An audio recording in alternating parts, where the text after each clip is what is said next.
d'orchidées qui aurait dû se dérouler aujourd'hui même. Bonsoir, bonsoir le chat. Voilà, tout le monde est Bonsoir bien. Morgane. On est super content de t'avoir avec nous, d'autant plus parce que c'est pas la première année qu'on essaye de t'inviter à JDRID. Et puis bah voilà, ça marche pas toujours, mais cette année ça a été possible. Donc merci beaucoup de nous rejoindre. Avec plaisir. Morgane, est-ce que tu peux te présenter rapidement pour nos spectateurs? Oui, ouais, ça va bien.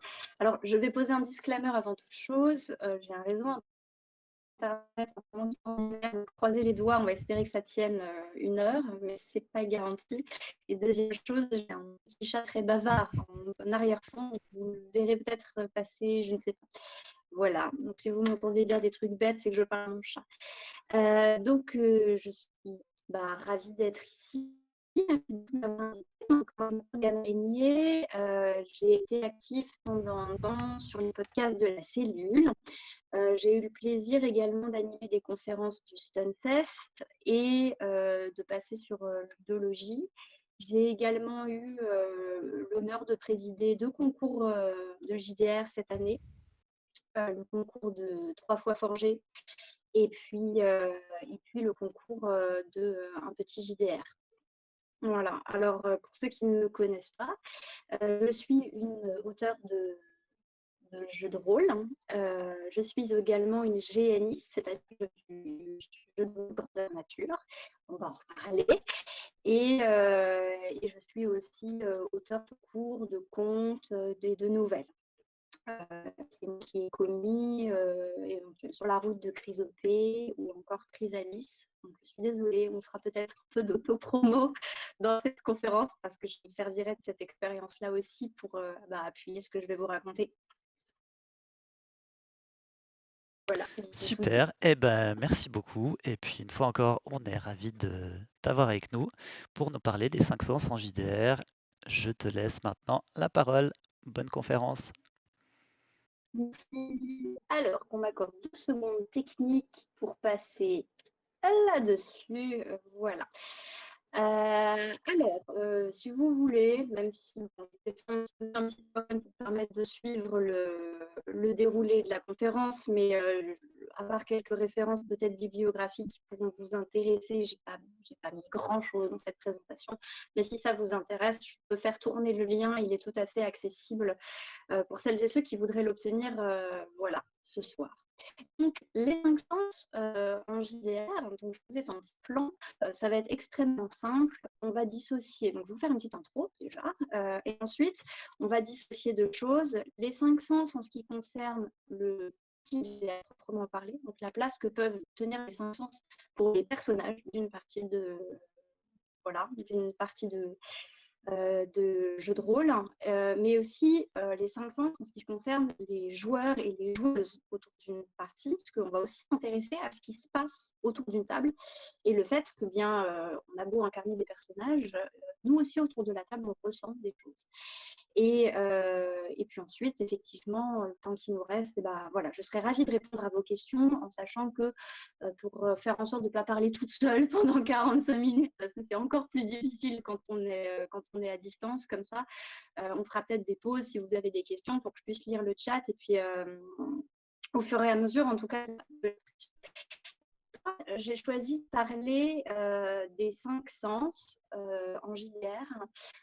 Déjà, pourquoi pas En fait, j'avais pas mal de sujets qui me tenaient à cœur, mais celui-ci me paraît important. Je vous présente Mochi, qui va être parce que donc pourquoi pas parler des 5 sens en JDR. Moi, comme je l'ai dit, je suis GNiste depuis 14 ans maintenant. Le chat, si tu me démontes la maison, ça va pas le faire. Depuis 14 ans maintenant, et donc du coup, j'ai une pratique du JDR sur table, j'ai une pratique du JDR par Discord, notamment en ces temps de confinement, et du coup, j'ai aussi une pratique du grandeur nature. Alors, pour ceux qui ne sauraient pas ce qu'est le grandeur nature, c'est entre le JDR et le théâtre d'improvisation. Je fais une définition extrêmement L'idée, c'est que au lieu d'être assis autour d'une table et de raconter ce qui se passe à la voix, on incarne nos personnages un peu comme au théâtre, sauf qu'il n'y a pas du tout de public. Et l'idée, c'est de jouer entre nous. J'imagine qu'on a tous eu des moments autour d'une table où ça frôlait un peu avec l'incarnation. Voilà. Ben, c'est la même chose, mais dans des décors variés et pas forcément en forêt sous une tente. Ça peut être aussi très agréable. Voilà. Je suis en train de démonter ma maison et j'ai des trucs hyper graves. Non, ça devrait aller.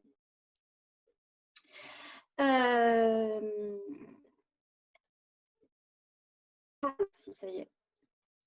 Pardon, je suis désolée. J'ai cru qu'on était en train de me dire que j'avais perdu Internet. C'est une espèce de grande angoisse. Donc, revenons à nos histoires de 5 sens. Hop. Donc, pourquoi on parle des 5 sens? Moi, ça m'intéresse aussi parce que je fais du game design et que je m'intéresse à la façon dont on peut faire du JDR avec un climat sensible possible. C'est-à-dire pas seulement la voix, pas seulement la vue, mais est-ce qu'on peut intégrer aussi le toucher, l'ouïe, l'odorat, on en reparlera, en sachant qu'il y a certains sens qui posent plus de problèmes ou plus d'enjeux que d'autres. Alors, les 5 sens des personnages, ça paraît assez classique en fait. C'est le fameux qu'est-ce que j'entends, c'est le joueur qui vous dit, la joueuse qui vous dit qu'est-ce que j'entends, qu'est-ce que je vois, le branchon, par exemple. Or, la question autour d'une table, qui raconte quoi, c'est un peu angoissant parfois parce que c'est des questions d'art du conte en fait. C'est-à-dire que le talent, voilà, la pratique qu'ont certaines personnes à raconter, à faire des évocations, à pouvoir appuyer des descriptions, des personnages quand ils parlent, on n'est pas égaux ou égal face à cette capacité de conte. Alors, moi, j'appelle ça le conte avec un grand C parce que je fais explicitement référence à ce qu'a pu écrire White Wolf dans Le Monde des Ténèbres. C'est eux qui ont transformé le jeu en peur. Après, c'est un terme qui s'est répandu comme ça. Mais c'est aussi parce que, on le sait, le JDR sur table, en tout cas, ça passe essentiellement par la voix. Et donc, on se rapproche là, effectivement, alors d'un talent de narration ou de livre audio, si on veut. Et effectivement, on a tous des souvenirs toutes et tous, des souvenirs de qui a une vision qui nous est entrée dans le truc ou pas. Et même pour les joueurs et joueuses, ça peut être parfois très angoissant de prendre la parole, de décrire ce qui se passe, de dire d'emblée « Ah ben, je suis habillée comme ça » ou de poser une description de lieu. Il y a beaucoup de bain. Est-ce que quelqu'un peut nous raconter est-ce que vous pouvez dire un personnage qui ressemble pour que les autres aient accès à une image mentale, aussi imparfaite soit-elle, de ce qui se passe? Et donc, c'est vrai que en JDR, les premiers sens auxquels on pense, c'est l'ouïe et la vue. Je veux dire, c'est le test de perception par définition. Est-ce que j'entends s'il y a quelqu'un? Est-ce que je vois par la fenêtre un ennemi? Ou est-ce que je repère quelque chose? Et ça pose toujours la question de qui a l'autorité sur les sensations des personnages. C'est-à-dire, est-ce que c'est le MJ? Donc souvent c'est ce qui se passe, on fait le jet, on lance des dés par exemple, classique, et puis voilà, qu'est-ce qui se passe? Et du coup c'est le MJ, ah bah tu vois ça, t'entends ça, ça fait tel bruit, ça a telle température, peu importe. Mais du coup ça pose un problème qui est que nos perceptions de personnages, elles ne nous appartiennent pas, en fait. C'est-à-dire que, quelque part, nous, on est juste là, un peu comme dans un jeu vidéo, pour appuyer sur le bouton d'action, et puis le MJ nous renvoie une description. Voilà, un peu comme l'écran d'un portable, si on veut. Je dis ça parce que j'ai un ordinateur portable. D'un ordinateur qui nous renvoie le décor, le son, etc. Et puis nous, on fait juste des inputs comme ça. On voit ce qui se passe, puis ce qui se passe, puis là, ce qui se passe. Donc, effectivement, la question des 5 sens, ça pose déjà la question de qui décrit, qui a la possibilité de ressentir, enfin, en tout cas, de partager un ressenti qui est fictif, mais et du coup, ça pose la question du temps de parole, c'est-à-dire si on chronométrait exactement combien de temps le MJ parle et combien de temps chaque joueur ou chaque joueuse autour de la table parle, on se retrouverait par souvent dans des configurations où le temps de parole, il n'est pas équivalent du tout. Parce que, en fait, les descriptions qui prennent du temps, les résultats des GD de perception, c'est-à-dire le simple fait, tout comme un roman, si vous voulez, ces pages où on pose le décor comme ça, et ben ça crée effectivement parfois ça peut créer des frustrations où au final on a juste l'impression d'avoir dit peut-être 3 phrases ou 4 phrases sur 1 heure ou 2 heures de jeu, parfois c'est plus que ça. Enfin, moi j'ai des souvenirs de parties où j'étais tellement frustrée de ne pas avoir la main sur ce que je pouvais raconter et sur mon temps de parole que je me suis retrouvée à compter mes phrases et que en tout et pour tout j'ai une ce qui est un peu triste, en fait, parce que le JDR, c'est censé être une discussion, on est censé échanger, il est censé avoir une part d'égalité là-dedans. Et bon, après, moi, je suis parti pris, vous allez vous en rendre compte au fur et à mesure de la conférence, mais cette idée que c'est le MJ qui décrit l'univers et les joueurs qui interprètent leurs personnages, au final, on se rend compte, notamment en ce qui concerne les descriptions de sensations, que c'est pas si vrai, parce que très souvent, l'autorité de la table, alors on dit le MJ, mais j'en reparlerai parce que ça peut changer, l'autorité de la table a vite tendance à récupérer le décor, et puis les PNJ, et puis les actions, etc., et puis les sensations des personnages. Parce qu'au final, comme on évolue dans une discussion et qu'il faut qu'on se fasse une image mentale de la situation, on pose des questions et c'est le MJ qui répond en disant là, tu vois ça, tu sens ça, c'est de telle couleur, c'est telle. Et c'est un peu triste parce que ça génère un déséquilibre en fait dans la construction de l'univers en tout cas. Alors, c'est une partie que je vais faire assez courte, mais je pense que c'est important de parler sur la deuxième partie. Et donc, cette question de temps de parole, en plus, pour revenir sur ce que je disais, le fait qu'il y a des gens qui adorent raconter, qui sont des conteurs et qui peuvent y passer des heures et des heures sans s'arrêter, il y a des gens qui sont hyper angoissés déjà de prendre la parole et d'inventer à partir de rien. Je mets des guillemets, mais c'est-à-dire qu'il faut réussir à se projeter. Et du coup, pour ces gens qui ont spontanément des difficultés à prendre la parole, à s'imposer, à faire valoir un point de vue ou à construire une description rapidement, c'est-à-dire qu'il faut qu'ils s'y reprennent à plusieurs fois, il faut que les idées leur viennent, qu'ils les agencent, etc. Le temps de parole peut être encore plus déséquilibré parce qu'au final, ils n'osent pas. Ils n'osent pas, ils ne veulent pas, ils ont peur, ils sont pas à l'aise. Quand on les regarde en disant alors, qu'est-ce que tu fais voilà. Alors après, je ne fustige pas les personnes loin de là qui aiment bien profiter d'une partie sans prendre la parole. Moi, je parle de ceux que cette situation de création ex nihilo pourrait gêner et du coup, ils se trouvent un peu dans le grand bain sans bouée. Et donc, l'art de la description qui va avec effectivement le fait de planter une ambiance, le fait de pouvoir construire une narration qui soit riche, c'est-à-dire pas seulement la vue, mais éventuellement également le toucher, le goût, les choses comme ça. Ça demande de faire appel déjà ça demande de faire confiance parce que ça veut dire qu'on se livre, ça veut dire qu'on va éventuellement convoquer des références personnelles, parfois sans s'en rendre compte, qui sont peut-être un peu sensibles, un peu difficiles à expliquer, ce petit monde intime de sensations qui est le nôtre parfois.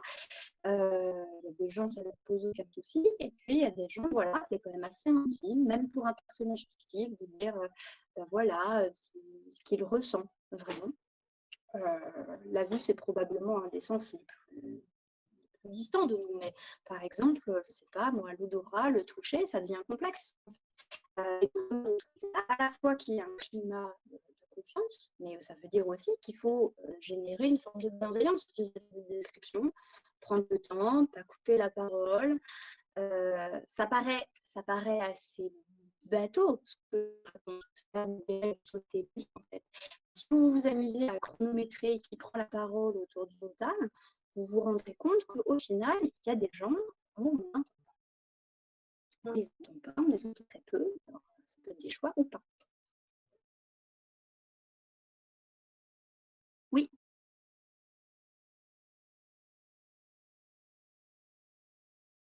tu vas me dire si ça marche mieux, ok? Est-ce est que là, c'est mieux? Bah écoute, je vais continuer et on va voir. Ok, super. Moi, je suis vraiment désolée. Je suis vraiment désolée si ça s'est mal goupillé. J'en suis navrée. On va faire ça dans le noir. On va faire ça dans le noir. Non, non. Et donc, du coup, en ce qui concerne les instances, il y a des façons de faire. Après, c'est mon avis, mais des façons de faire qui peuvent générer des environnements de jeu plus riches. C'est-à-dire des descriptions qui sont plus plus évocatrice peut-être et un peu moins déserte que juste.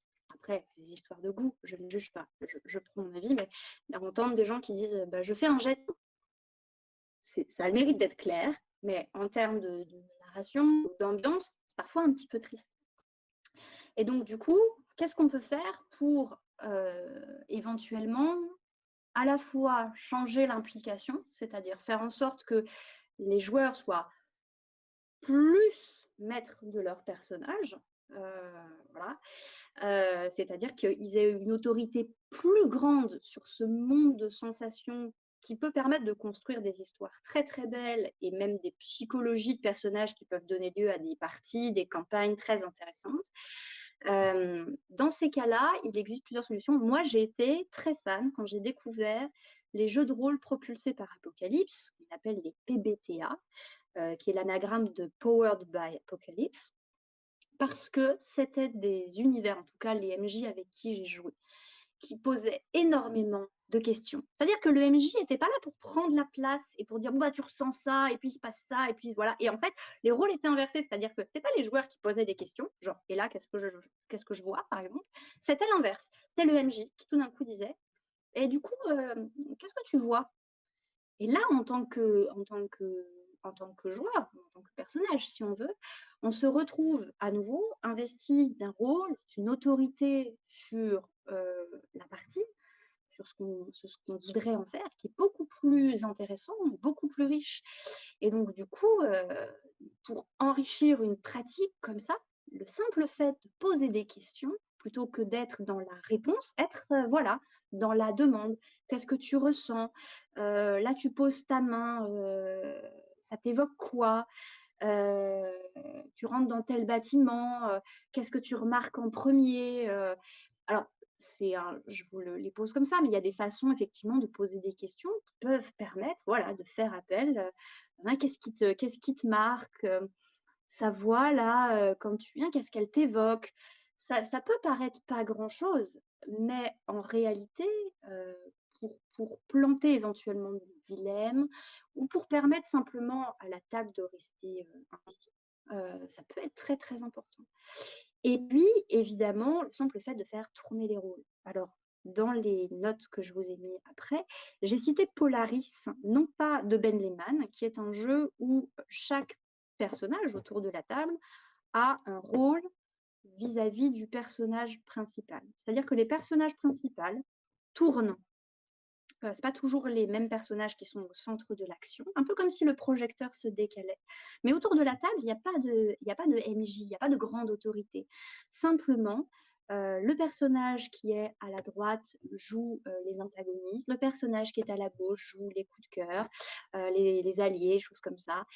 Et le personnage qui est en face a encore un autre rôle. Et puis quand le projecteur se décale, c'est-à-dire que quand le personnage principal de la scène change, et bien du coup, comme c'est géographiquement positionné autour de la table, je ne sais pas si je suis claire, j'essaye, comme c'est géographiquement positionné autour de la table, et bien du coup, les rôles basculent.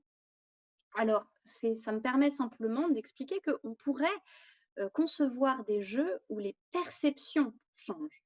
C'est-à-dire qu'on pourrait s'amuser à concevoir des jeux, des campagnes, des parties où telle personne autour de la table, le joueur de gauche est responsable par exemple de l'odorat, le joueur de droite est responsable de la vue, le joueur d'en face est responsable du toucher par exemple. On pourrait s'amuser à faire en sorte que les descriptions, les ressentis, en fait, soient une autorité partagée et pas seulement l'autorité d'une seule personne. Alors c'est vrai qu'on a tendance à dire: «Ah bah oui, mais le MJ, c'est celui qui connaît mieux l'univers et cetera». Ouais, mais ça peut être intéressant aussi d'avoir plusieurs sensibilités à une table qui s'expriment un peu davantage que juste, des actions, en fait, juste des actions ou des réactions à ce que le MJ décrit. Et puis évidemment, la question des 5 sens, eh ben, on pose la question des handicaps forcément. Alors, pas les handicaps des joueurs, éventuellement on en reparlera, mais des handicaps des personnages. Quand vous regardez les livres, de création de personnages ou peu importe, il y a toujours des handicaps dans, les faiblesses. Un personnage aveugle, ben, il aura tel malus. Un personnage qui est sourd, il aura tel malus, etc. Et c'est véridique c'est véridique en termes de, je perds mes mots, c'est véridique en termes de réalité, c'est-à-dire que les personnes dans la réalité qui souffrent d'un handicap sont des personnes qui bah, voilà, enfin, voilà, bénéficient pas du même accès que évidemment des personnes qui n'ont pas ce handicap. Mais on pourrait aussi envisager en JDR, parce qu'après tout, pourquoi pas? Je veux dire, il y en a bien qui défoncent des dragons. Alors, on pourrait aussi imaginer le handicap comme un vrai intérêt pour une partie, par exemple, une vraie force. Si un joueur a envie ou une joueuse a envie de jouer un personnage aveugle, pourquoi est-ce que ça devrait forcément être un malus? Ça pourrait aussi lui permettre d'avoir des bonus dans d'autres façons d'appréhender le monde. Se poser aussi cette question-là. Et si tous les personnages autour de la table étaient muets, par exemple, si tous les personnages étaient muets, ou s'ils étaient tous aveugles, dire, ça pose des défis de présentation du monde, ça pose des défis d'accès à la réalité, etc., que moi je trouve super intéressants et qui peuvent effectivement permettre d'aborder le handicap, mais même dans notre vie réelle, si on veut, d'une façon complètement différente. Parce que, parce qu'il y a, même si on utilise essentiellement l'ouïe en JDR et puis la vue, il n'y a pas de raison qu'on ne s'amuse pas à créer d'autres choses. À envisager qu'éventuellement, il n'y a pas que notre perception habituelle de gens valides du monde qui est intéressante et qui vaille le coup d'être jouée, d'être vécue, d'être pensée. Voilà. Et du coup, sur ce magnifique écran jaune pétant, je vous ai mis quelques références pour ceux que ça pourrait intéresser. Le monde des ténèbres, c'était que éventuellement, voilà, pour rappeler qu'effectivement, c'est quand même eux qui ont posé le compte, ça a été quand même assez révolutionnaire à l'époque mettre cette espèce d'art de la parole, de la description, de l'évocation, puis de la pression que ça met aussi, mais voilà. Donc les jeux Powered by Apocalypse, par The Apocalypse d'ailleurs, parce que je me rends compte que j'ai pas mis le T, ce qui est une erreur, donc on appelle les jeux PBTA. Polaris de Ben Lehman, pour ceux qui voudraient éventuellement voir ce que c'est qu'un jeu avec des rôles tournants. Voilà. Et puis j'ai cité Bois dormant de Melville, que vous aurez le plaisir d'entendre juste après moi. Et qui va vous parler des scénarios aussi, je crois. Parce que le Bois dormant de Melville est un très beau jeu qui est sorti assez récemment. Et pareil, la description de l'univers, ses enjeux, ses couleurs, ses saisons, etc., euh, font aussi partie de rôles que l'on s'attribue entre nous et puis qui changent. C'est-à-dire qu'un joueur peut avoir voilà, l'autorité de décrire la nature pendant une partie d'une scène, et puis à un moment donné, sur une autre scène, ça sera quelqu'un d'autre. Et donc, ça permet de cumuler des imaginaires et de faire des environnements sensoriels, à l'évocation en tout cas, que moi je trouve très très riches. Même si je ne crache absolument pas sur les MJ qui ont une vision et qui peuvent la faire partager à tout le monde. J'essaie juste d'offrir éventuellement des possibilités pour envisager d'autres choses que le classique MJ joueur. Voilà, voilà. Alors, du coup, est-ce que le chat a des questions? Est-ce qu'on entend toujours correctement? Je vais passer voir le chat. Et puis sinon, bah, c'est bon, où êtes-vous, chat? Voilà, voilà. Un peu comme les PJ et les armes dans Bloodlust. Est-ce que tu peux développer, Joseph, ta question? Voilà, voilà.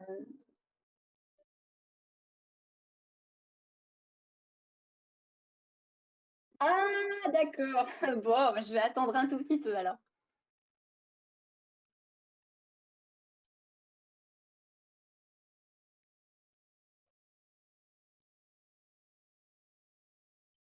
Ouais, il y a 3 N à personnage. Plus de N, voilà. Donc, est-ce que vous avez des questions? Est-ce que vous voulez que je revienne sur des points où j'ai pas été claire? Ou est-ce que genre, allez, c'est parti, on continue là?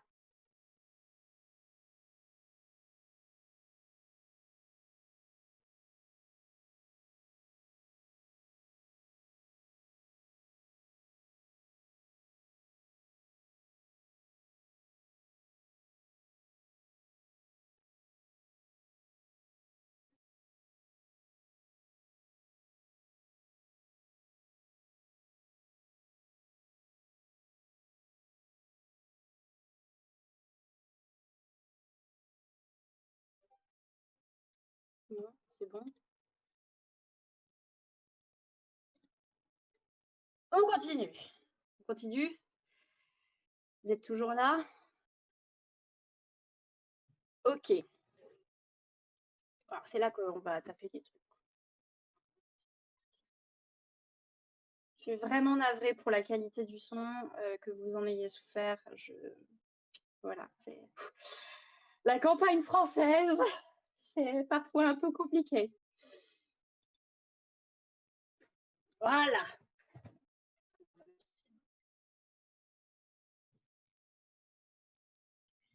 Alors, en ce qui concerne les 5 sens des joueurs, moi, c'est ma marotte, si vous voulez.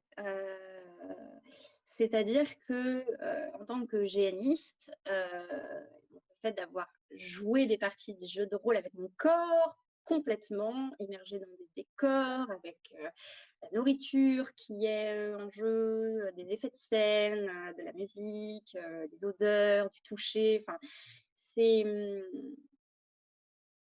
je suis toujours un peu triste de, de voir que les expériences intellectuelles qu'on nous propose sont souvent cantonnées à la vue et à l'ouïe, mais ça vaut aussi pour les musées où au final on souffre souvent de voir juste des objets, on n'a pas le droit de les toucher, voilà, derrière des vitrines, puis on lit des cartels et on entend le guide qui parle. Bon, ça marche aussi pour les cours, c'est-à-dire que bah, voilà, on s'assoit et puis on écoute un professeur qui parle ou une intervenante à une conférence sur les JDR et puis on regarde un PowerPoint et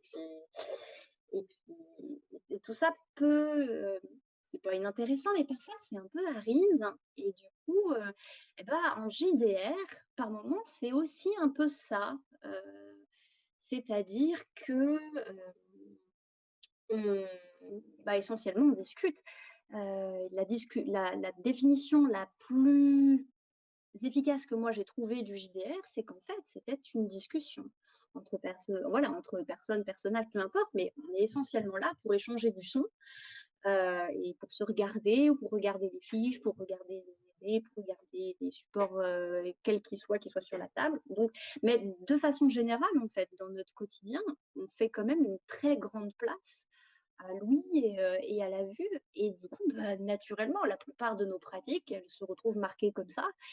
Et puis quand j'ai découvert le GN, je me suis rendu compte qu'on avait la possibilité de développer l'imaginaire par évocation, parce que ben, en réalité, les odeurs, les sons, le toucher, tout ça nous marque. On pourrait faire une... Voilà, le chat, si tu veux participer, euh,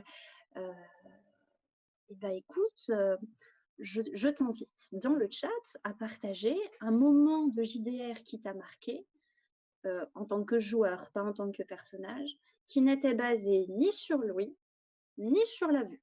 Tu as le droit de prendre le goût, le toucher, l'odorat, mais aucun des 2 autres. Voilà.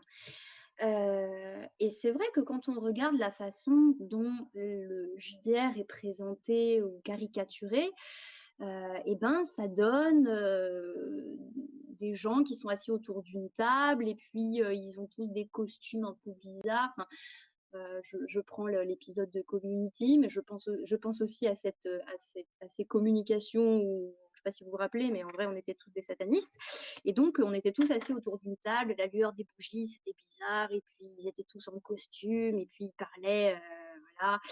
Et ça avait de quoi effrayer le kidam. C'est quoi ces gens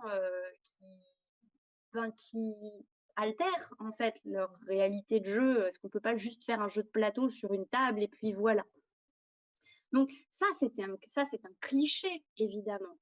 Mais en réalité, c'est aussi des vraies techniques. J'imagine que vous êtes nombreuses et nombreux à avoir des MJ qui ont mis de la lumière, qui ont fait des parties à la bougie, qui évidemment mettent de la musique en arrière-fond ou sur les scènes importantes, qui se sont amusés peut-être voilà, à adapter leurs vêtements en tout cas, à un rôle ou à un autre. Peut-être que vous l'avez fait vous-même d'ailleurs. C'est ce moment où très souvent on commence à devenir gentiment borderline parce que on sort de cette simple discussion. Tout d'un coup, la partie, elle se passe plus uniquement dans notre tête. Elle prend une ampleur qui déborde comme ça, tout doucement, sur la table. C'est d'ailleurs souvent extrêmement agréable. Hein, et c'est ce moment où on se rend compte qu'en réalité, une partie de jeu de rôle, c'est pas uniquement ce qui se raconte, c'est aussi ce qui se passe en vrai pour les joueurs. Et on a tendance un peu parfois à oublier ou à éluder ou pas prendre en considération que en réalité, la température de la pièce où vous jouez, le bruit qu'il fait, l'heure de la journée ou de la nuit, est-ce que vous avez faim ou pas faim, ce qu'il y a sur la table à manger ou pas, est-ce que vous êtes dans un grenier qui sent la poussière ou est-ce que vous êtes dans le salon et ça sent, je sais pas, ça sent le salon, le plancher, enfin, tout ça aussi, ça participe quelque part à votre expérience de la partie. Est-ce que ça sera un bon moment ou pas? Euh, alors du coup, évidemment, il y a des vraies techniques.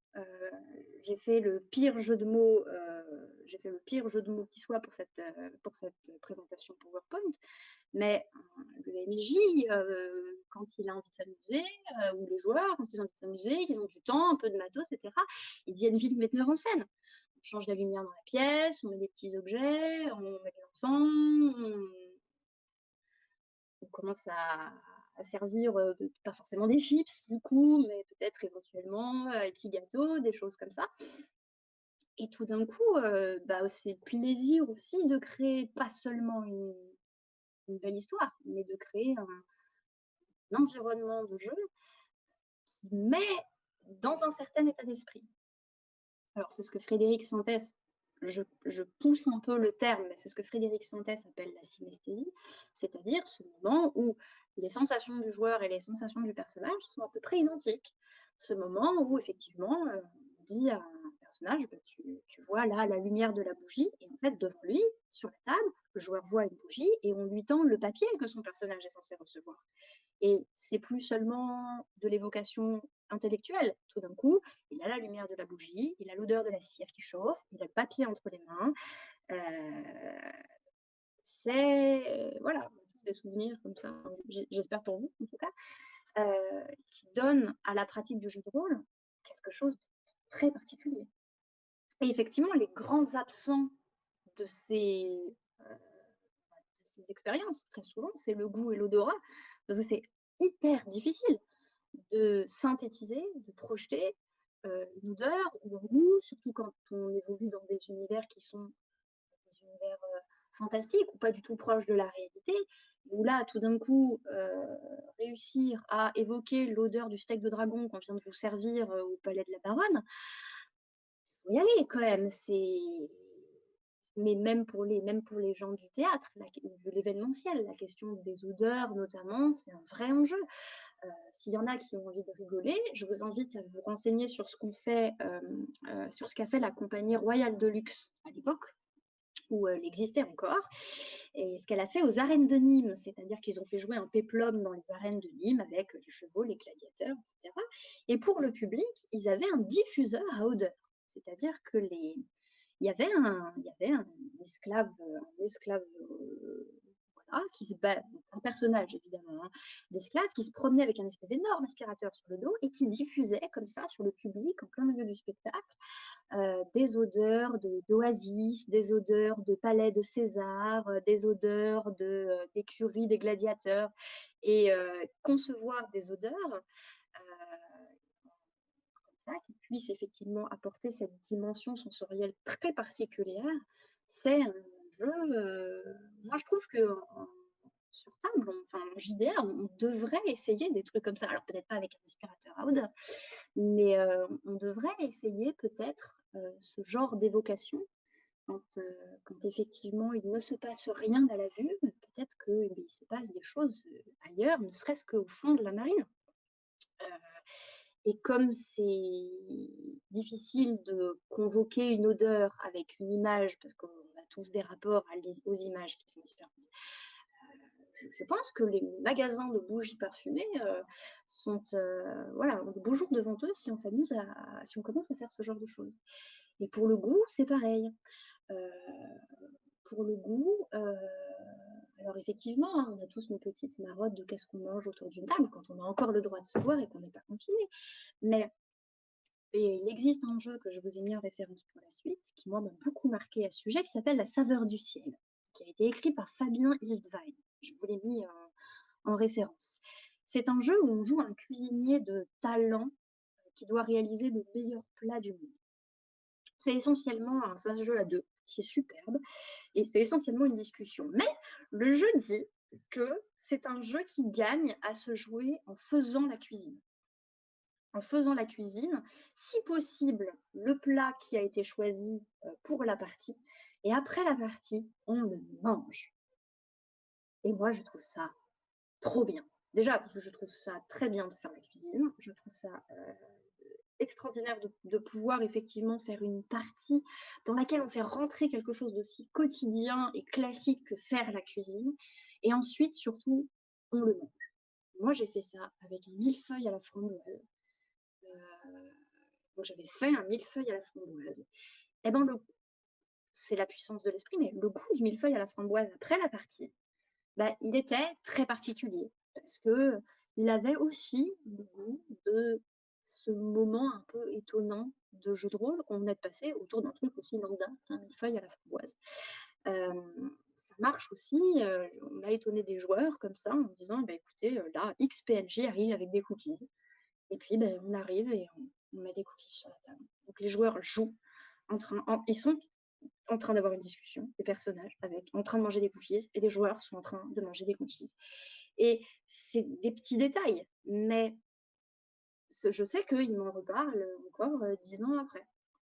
Parce que pour eux, du coup, les cookies, hein, ou cette scène avec les cookies a acquis voilà, une spécialité, hein, quelque chose d'assez particulier. Alors vous allez me dire, c'est bien mignon tout ça, mais on a peu de. C'est pas facile, ça demande quand même du temps, ça demande de la préparation, ça demande de l'imagination, des moyens, de l'espace, c'est pas voilà, on n'est pas en train de pas les arènes de Nîmes, mais enfin c'est quand même pas évident de générer ce genre de choses, ou alors ça demande un effort conscient que tout le monde n'a pas forcément envie de produire ou le temps de produire. Et c'est là que se pose la question du game design, c'est-à-dire à quel point la façon dont on a conçu un jeu sciemment peut intégrer ces 5 sens. En tant qu'auteur, et par auteur, j'entends pas forcément auteur de livres, mais même si vous créez un jeu pour vos amis et que vous n'écrivez, ne publiez jamais rien, peu importe. Hein. C'est ce moment-là où le game design peut vraiment être très utile, c'est-à-dire le penser à la base et se dire, ok, on va créer un jeu pour ça, créer une campagne ou un setup pour ça. Je ne sais pas si vous connaissez le freeform. ce qu'on appelle le JDR Freeform. C'est un mélange entre, enfin, c'est un mélange, non, disons qu'il est entre le JDR et le grandeur nature parce qu'il fait appel, pas seulement à la discussion, même si je caricature, exprès pour être comprise. Il pose une situation physique, c'est-à-dire que les corps des joueurs sont aussi mis à contribution pour que la partie, puisse se dérouler.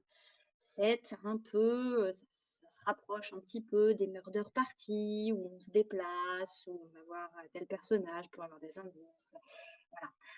Le freeform, c'est un milieu créatif extrêmement riche, et du coup, et ben moi j'ai voulu tester ça. J'ai voulu créer un jeu où, où il se passerait des choses en silence.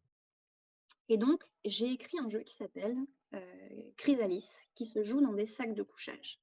C'est-à-dire que j'avais envie de raconter une histoire mignonne de personnages qui se sont perdus de vue parce qu'ils étaient très amis, et puis la vie a fait son œuvre, et puis ils se retrouvent quelques années après, pendant la guerre du Vietnam, mais aux États-Unis. Donc il y en a un d'entre eux qui a été engagé, il y en a un qui a déserté. Ils ont tous un rapport avec la guerre, peu importe. Mais ils décident de mettre ce paysage un peu de côté, même s'ils l'emmènent avec eux dans leur vécu. Et puis ils vont faire une partie de camping dans la forêt.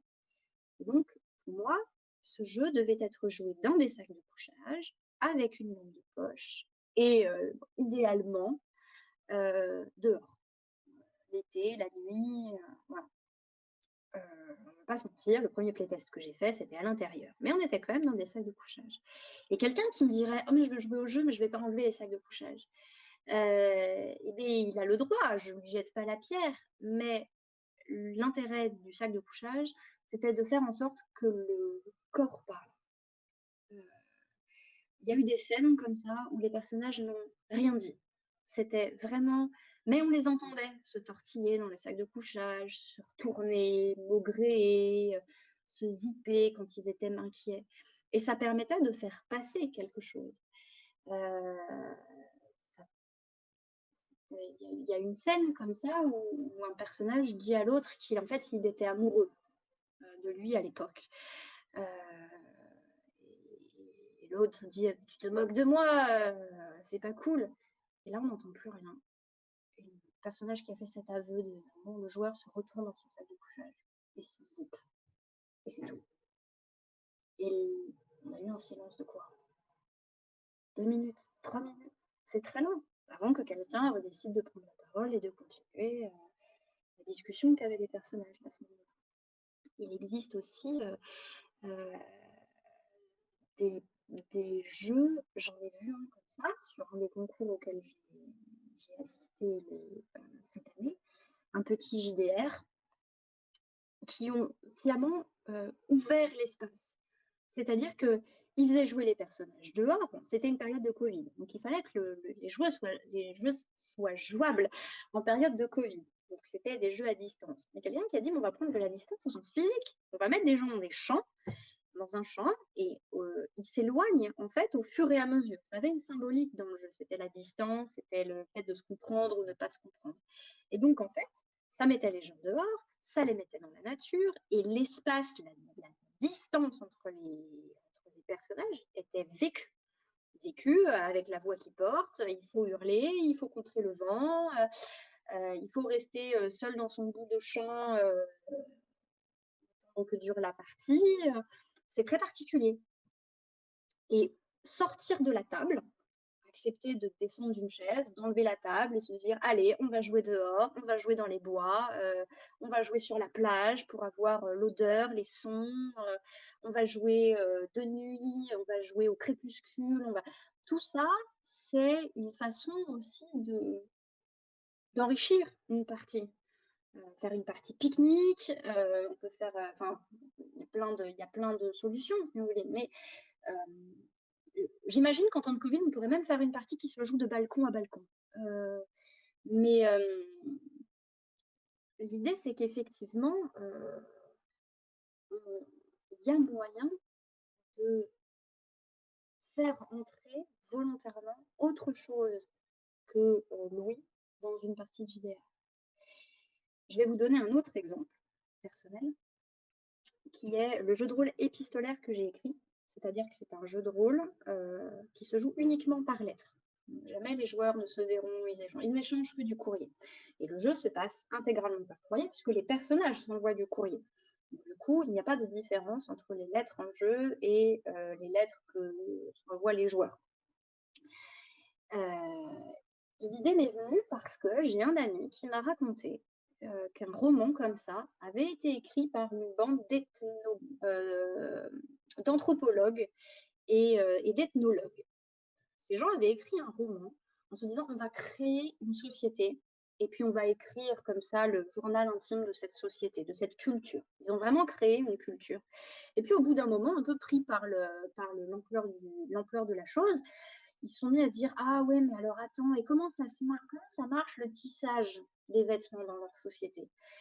Et du coup ils sont allés voir des amis à eux qui étaient tisserands et ils ont fait tisser ce qu'ils imaginaient être les tissus de cette société et de cette culture. Ils me racontent ça, j'étais mais c'est génial. Mais pourquoi est-ce que nous en JDR on fait pas du tissage et de la poterie alors aisément pourquoi mais l'idée, c'était d'arriver à faire en sorte que, entre les mains des joueurs aient quelque chose à toucher avec les doigts, à manger, à boire, je sais pas. Enfin, l'idée qu'effectivement l'univers est quelque chose d'extrêmement concret, ou plutôt que tout d'un coup, je sais pas, dans notre réalité tangible de nous de tous les jours, apparaissent des petits morceaux d'anormalité comme ça qui viennent de l'imaginaire, en fait.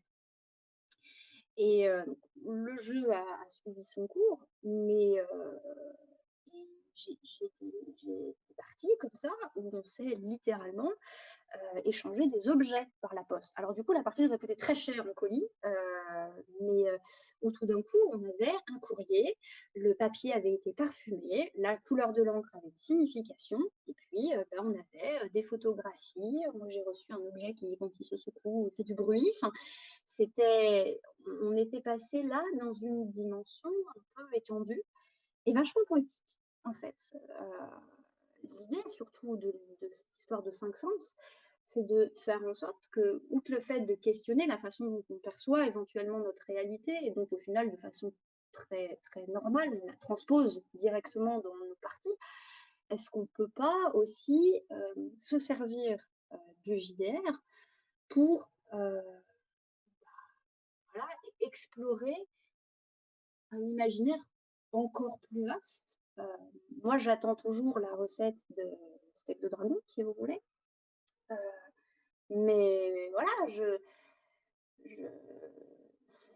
ça reste quand même une expérience. Et je pense que le JDR, vraiment, a cette capacité-là de réunir des gens, de leur faire partager quelque part plus que juste une belle histoire, même si c'est déjà extrêmement bien, mais aussi de partager des intimités, des souvenirs, des goûts, voilà, une espèce d'accès comme ça à quelque chose d'un peu plus complet ou d'un peu plus profond.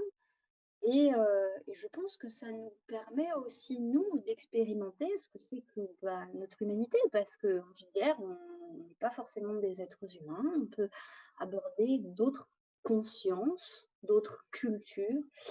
Et donc, du coup, pourquoi pas, en fait? Pourquoi pas aussi aborder ces différences-là avec plus que Louis l'a vu. Voilà, voilà. Je t'en prie. Voilà, donc merci Morgane pour cette présentation sur les cinq sens. Et puis, c'est le moment des questions. Donc, on a un petit décalage avec le chat. Il va y avoir un petit blanc pendant quelques minutes, mais vous pouvez vous lâcher sur les questions. Je crois qu'il y a eu... Il n'y a pas l'air d'y avoir de questions. Alors, merci beaucoup. Voilà, merci beaucoup d'avoir suivi. J'espère que ça, visiblement, je regarderai le chat, mais ça a Ouais, on donné a lieu à des sorti plein discussions d'exemples intéressantes. de jeux de rôle qui utilisent Essence de manière un peu différente, mais je pense que tu en connais certainement une bonne partie. Parfait. Euh, De mon côté, en tout cas, je te remercie beaucoup. C'était vraiment super. Beaucoup de plaisir à t'écouter. Et bah, surtout, merci d'être venu nous parler à JDRID. Bah, c'était un plaisir. Voilà, je vous remercie. Je sens un peu le trac à chaque fois Yes, tant que mieux. ça va Et mieux. bah du coup, on te laisse te remettre de tes émotions. Et puis, on se retrouvera de toute façon tout à l'heure pour la table ronde. Oui, oui, avec plaisir. Et bah, à tout à Super, l'heure et à tout à profitez l'heure. bien.